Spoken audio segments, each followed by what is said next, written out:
атасының қолындағы немересі ата әжесіне еркелеп бүгін арнайы керемет ән жазып берген екен.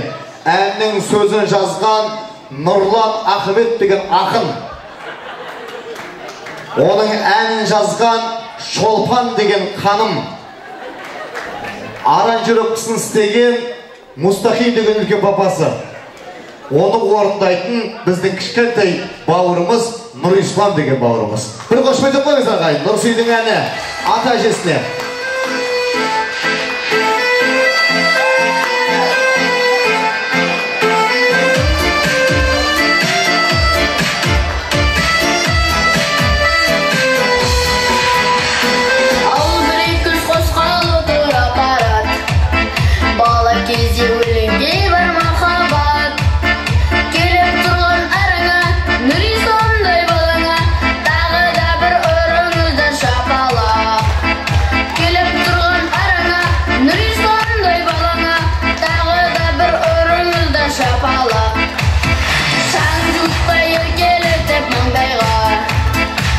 Жасайтын бар байлығын арнайды.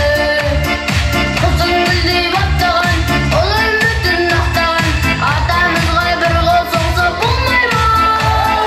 Құзың гүлдей баптаған, ол үмітін ақтаған, атамызға бір қол соқсақ болмай ма? Соғып тұрар жүрек дейдің кезеге, ұғынасың бар қадірін өсеге. Жылап жатса оянған, түнде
Нұрлан салмақты жігіт сияқты еді, күнге ұқсап кеткен. Нұрсей, сен өлең айттың ба, бет аштың ба? Кел, мынаны алайық. Мен де бекерге тамады болып жүрген, осындай бір ән жазып алуым керек еді негізі. Қошемет қайда ағайын? Кімге бересің мынаны? Нұрсей, кімге бересің? Атаның туған күніне берем дейді ана қара. Атасының үйінде тұрады біліп тұр ғой бұл. Қалған немерелерде ол жоқ, бұл атасының үйінде тұрады ғой ағайын. Қошемет қайда?